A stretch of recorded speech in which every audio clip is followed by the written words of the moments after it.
¿Qué tal? ¿Cómo les va? Hoy vamos a hablar con Alejandro Ferreira. Una vida partida en dos, diría, ¿no? Vamos a hablar de su infancia, su juventud, hasta un momento dramático de su vida, cuando sufrió un gravísimo accidente de tránsito. Y hoy forma parte de un grupo llamado Factor Vial, destinado a tomar conciencia de lo que significa un vehículo en la calle. Alejandro es un testimonio, yo diría, conmovedor de lo que ha pasado en su vida y qué es lo que hoy en día significa tomar conciencia de una de las principales causas de muerte en el país, los accidentes de tránsito. Enseguida con Alejandro Ferreira.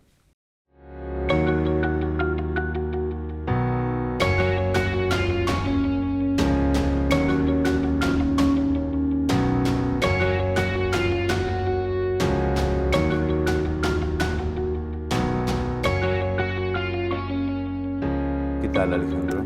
La verdad que es un placer de estar acá intentando transmitir un montón de cosas, porque he transitado desde el punto de inflexión un montón de cuestiones que es lo que quiero transmitir y concientizar.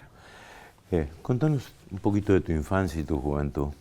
Sí, lo que me surge, lo que me sale es decir, tuve una infancia muy linda, con unos padres muy presentes que nos educaron en valores, en una formación en el Colegio Don Bosco muy linda, con amigos que surgen desde ese momento que aún sostengo, y con el amor por el teatro, que también en su época, en los 90, tuvimos el paso por los medios, salimos en diarios, en la tele de los 90, y bueno, y después mi formación, que tengo terciario en administración de empresa, después pasé a trabajar en el comercio, vendiendo zapatillas, y bueno, y después mi cambio de realidad, de situación, surge a partir de que ingreso al Sindicato de Empleados de Comercio a trabajar, donde también surge un montón de gente que me acompaña hasta hoy en día, que sostengo la amistad. Y bueno. ¿Y te enamoraste joven? Sí, digamos que tuve el primer metejón, como le llaman, en una época de esa juventud omnipotente, que es lo que surge, que tuve una moto, varias motos, pero tuve una muy grande, que eso, el tema del viento en la cara, la libertad, es todo cuento, porque hay que ponerse el casco, siempre lo digo ahora, pero bueno, en ese momento, en ese tramo me enamoro, formo una familia, tengo una buena proyección laboral, una familia hermosa. Y nace tu primer hijo, Matías. Mi primer hijo, Matías, que fue un error de cálculo, un maravilloso error de cálculo, como digo yo. Sí. Pero bueno, nace mi nene en un ambiente de mucho amor, de mucha contención, sí, de unos abuelos presentes, tíos, bueno, etcétera, y uno estaba saboreando la felicidad que es la que hemos sentido muchas personas de un momento de armonía. De armonía.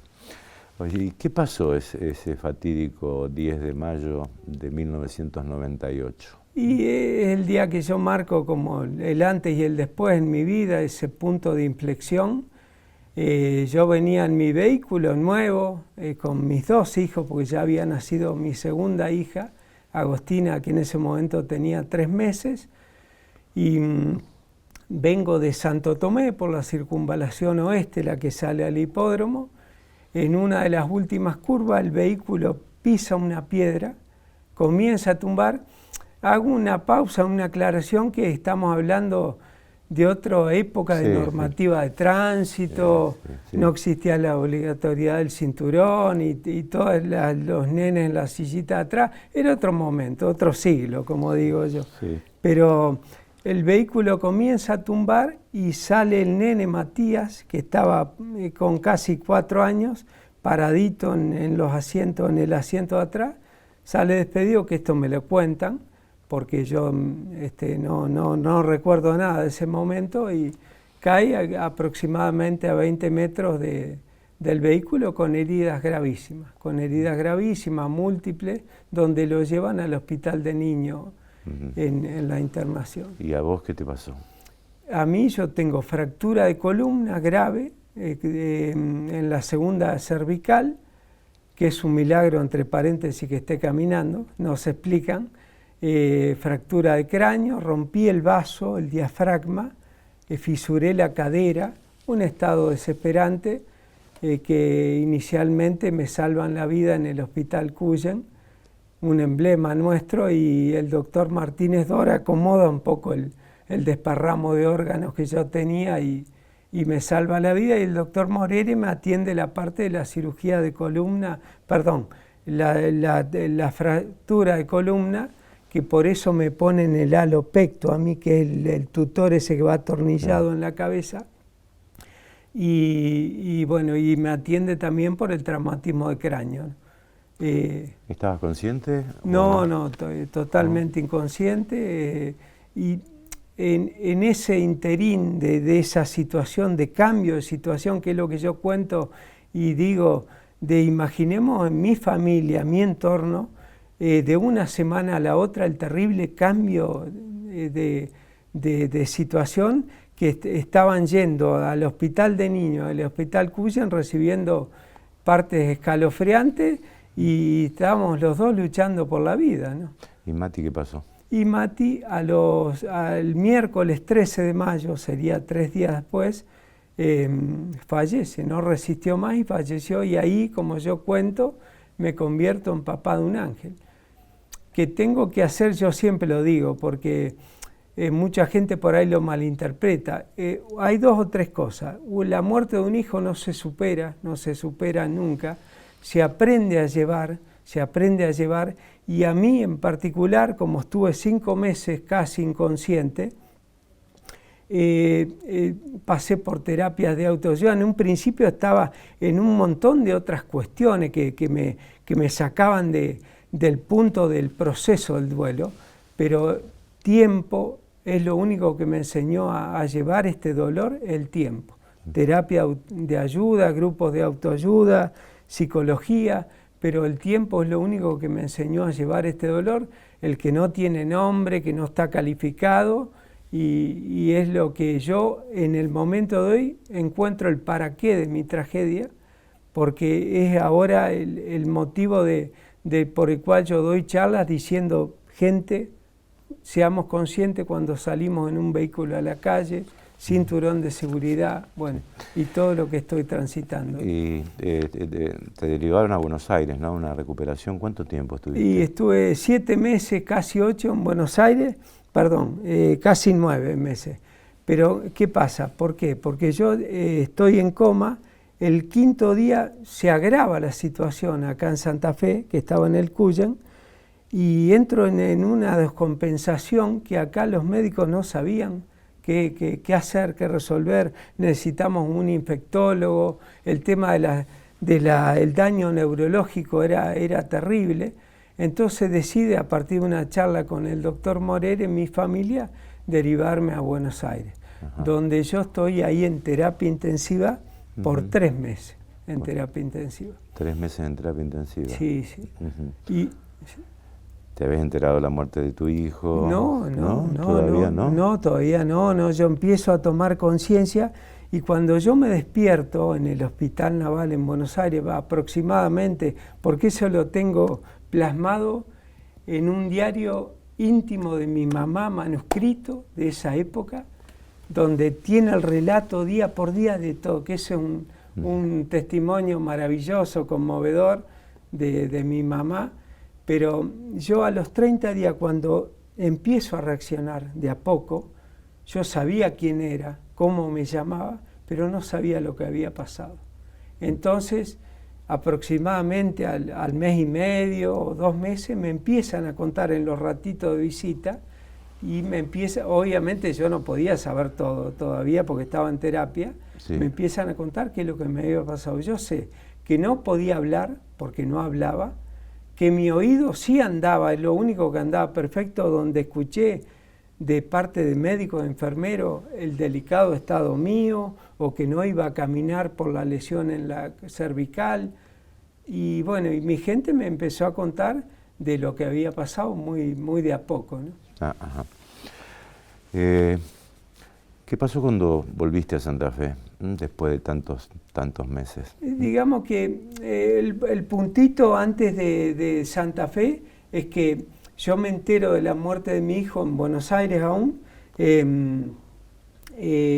a los 5 meses de la tragedia, que lo que yo expreso es que yo no podía abrazar a nadie ni agarrarme la cabeza.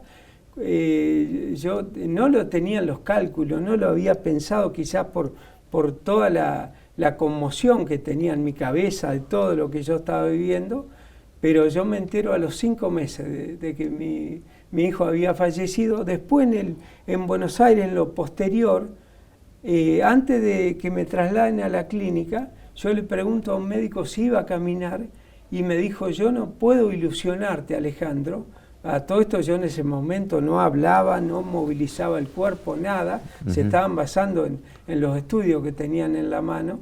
Y me dice: no te puedo ilusionar, vos no vas a caminar por el daño en la columna que tenés. Entonces... Vamos a hacer una pequeña pausa, después contanos qué pasó cuando regresaste a Santa Fe. Perfecto. Enseguida seguimos con Alejandro Ferreira.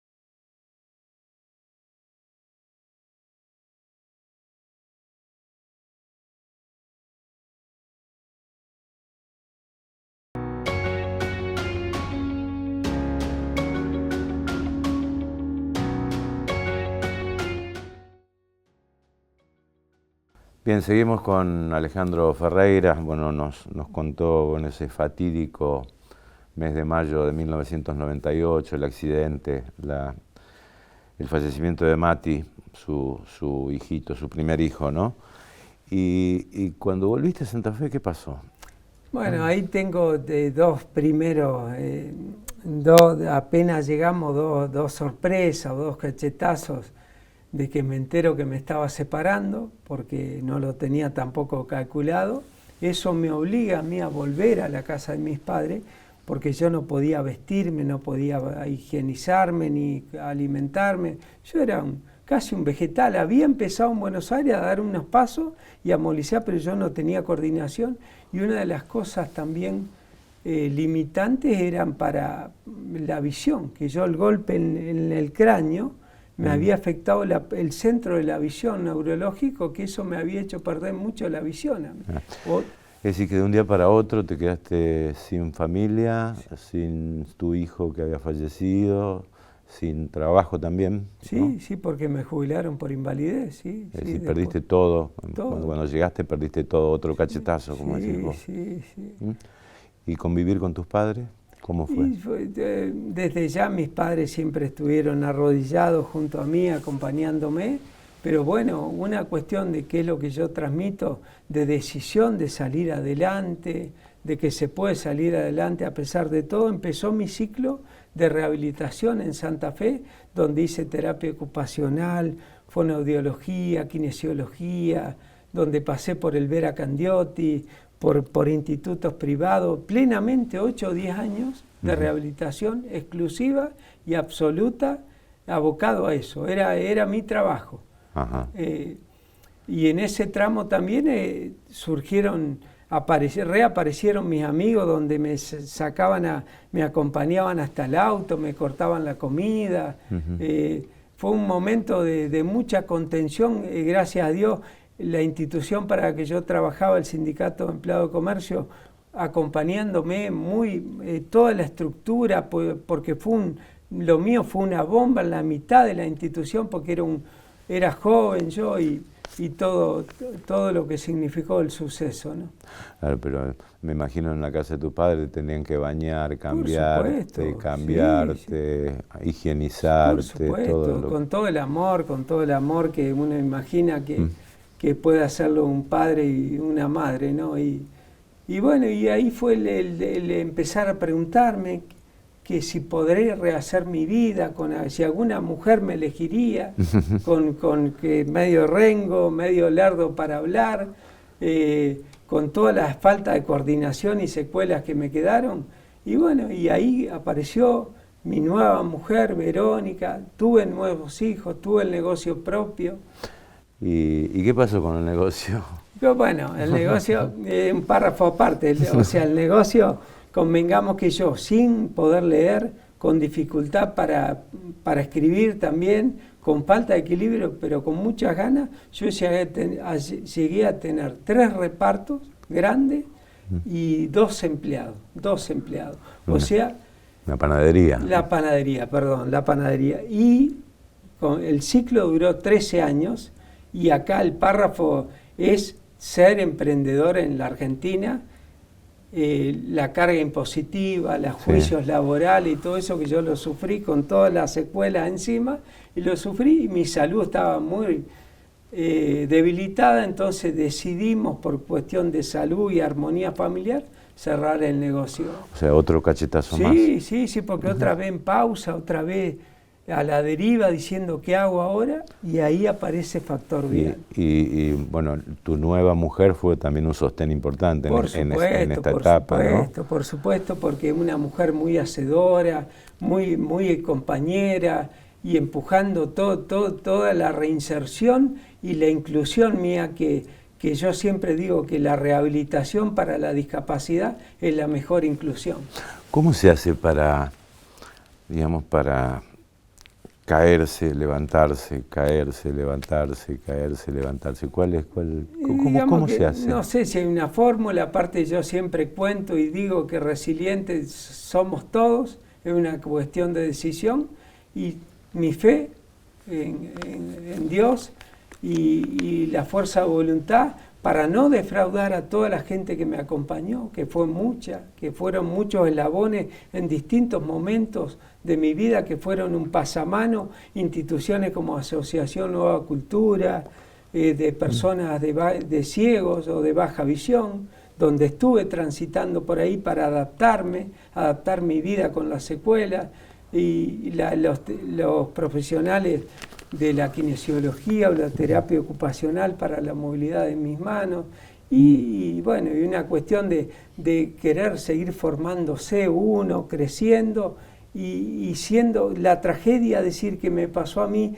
que tiene tantas vertientes, tantas puertas, porque es discapacidad, es pérdida, es rehabilitación, es educación vial. Digo yo, es momento, que eso fue hace un par de años, decir, llegó el momento de que yo transmita que se puede seguir adelante a pesar de la pérdida de un hijo, que estamos obligados a hacerlo, porque es una cuestión de buscar el para qué de una tragedia descomunal, terrible.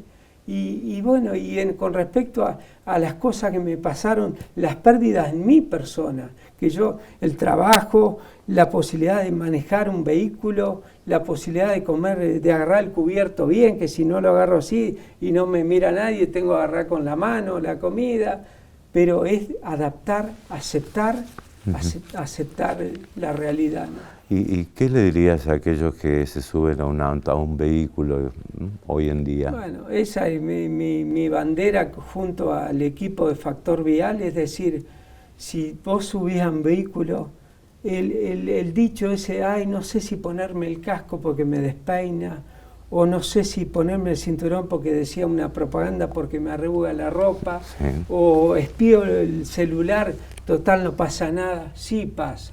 Seamos conscientes y dimensionemos los riesgos, que exponemos a nuestros hijos, a terceros, a nuestros seres queridos, a perjuicios descomunales, porque uno siempre piensa que pasa lejos, que no le pasa a uno. Entonces esa es la idea, decir, seamos responsables, que eso abarca toda la responsabilidad, seamos responsables al momento de conducir un vehículo. Escribiste un libro, ¿no? Renacer. Sí, sí, sí. Historia de un resiliente, ¿no? Sí, sí, estoy muy contento porque cuento todo esto que te estoy transmitiendo, de que hay tantas vertientes, tantas puertas, tantos caminos que yo transité, que lo que intento decir que sí se puede, que sí se puede. Bueno, esto está en imprenta. Está en proceso de buscar recursos, ya está terminado, maqueta digital terminada, y estamos buscando recursos para ver si con esto puedo llegar a ámbito de la salud, a escuelas, cuarto, quinto año, y al público en general, ¿no? ¿Y cómo ves tu futuro, tu proyecto de futuro? Y mi futuro yo lo veo, yo digo como con mucha modestia, porque he conocido historias fortísimas en estos años, en compañeros de Buenos Aires de rehabilitación, pero yo siempre digo que lo veo como mi tragedia de los Andes. Esta fue mi tragedia de los Andes, y lo veo transmitiendo, educando, concientizando, así lo veo, en distintos ámbitos. Quiero llegar, si es posible, a todo el país para que me escuchen y no ser ejemplo, ser muestra de que se puede. Bien. ¿Y de dónde sacas las ganas, la fuerza? Yo digo de mi ángel guardián, mi para qué, y bueno, y de la cadena de amigos que me apoya, que me incentiva, Martín y Cristian, dos amigos del alma que me dicen, dale, contalo a esto que es valiosísimo. Y volviste a tener 2 hijos más. 2 hijos más, Mateo y Juliana, hoy tienen 16, 17 años, que son también mi motivo, mi causa para seguir adelante y para darle el ejemplo a ellos también, ¿no? Sí, y tu vida la partiste en 2 de 25. 2 de 25. ¿Ah, sí? 2 de 25 más 25. 25 más 25, esa es la idea. Nací 2 veces, dijo. Bueno, gracias por la visita, gracias, y bueno, vamos a apoyar también Renacer, este libro que necesita de recursos para que también sirva de conciencia, como vos decías, en las escuelas, en la comunidad, ¿no? La conciencia vial. Muchas gracias, Guillermo. Gracias. Bien, pasó Alejandro Ferreira con nosotros contándonos su historia de vida, integra factor vial de toma de conciencia de lo que significa manejar un vehículo y bueno, un testimonio realmente conmovedor, una historia de vida y de lucha fundamentalmente. Bueno, gracias a Selene, gracias Jessy, gracias Rodri, nos despedimos, hasta nuestro próximo encuentro.